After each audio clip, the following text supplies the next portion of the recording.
So, is this turning into an ever-expanding war with no end in sight? Today, we are looking at a very serious conversation coming from within the political system itself. A senior political figure, someone connected with foreign relations, has raised a direct challenge. And the question is simple. Is this war really serving American national interest? The answer given was clear, and it was blunt. Absolutely not. According to him, this is not a war that makes America stronger. This is a war that is making America and even its allies less safe. Now, this is important because when someone inside the system says this, it is not noise, it is a signal, a warning. He points towards something very dangerous, shifting rationales. First, we were told there is an imminent threat. Then we were told it is about deterrence. Then suddenly it becomes about regime change. Now pause here. This is not strategy, this is confusion. When reasons keep changing, it means one thing. There was no clear plan to begin with, and this is where the real concern begins. Because war, without a defined objective, is not power. It is drift. And drift, in geopolitics, always leads to escalation. Now look at the cost. Not theory, not projections, reality. 7 American soldiers already dead. Around 200 wounded. Families broken. Lives changed forever. And on the other side, Iranian civilians, not soldiers, civilians, including young schoolgirls. Now think about that.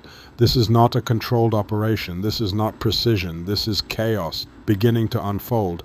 And then comes the most critical question. Is there an endgame? Is there a plan to stop this? And the answer again is disturbing. There is no visible plan, no exit strategy, no diplomatic off-ramp, no defined victory condition, only movement deeper and deeper into uncertainty. And this is where leadership comes into question, because war is not run on speeches, not on bravado, not on press releases. War requires clarity, direction, discipline, and a be.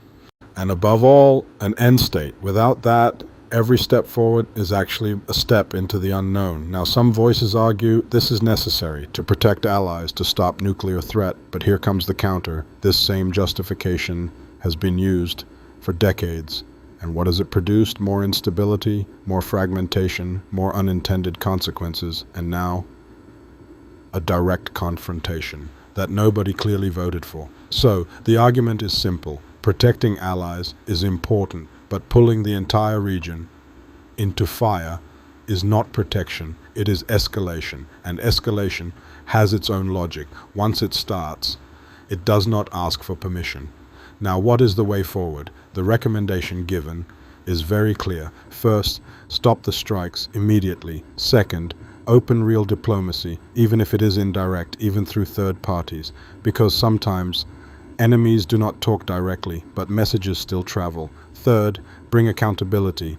No more executive-level wars without broader political authorization. And finally, tell the truth to the public, because people can accept risk, but they cannot accept deception. And this brings us to the final thought, a very powerful line. Every missile fired without clear strategic purpose creates 10 new enemies. Just think about that. This is not just military math. This is psychological reality. This is how conflicts expand. This is how wars become endless. So yes, the phrase used was Pandora's box, and the box has already been opened. Now the real question is not who opened it. The real question is, does anyone still have the wisdom to close it before it is too late?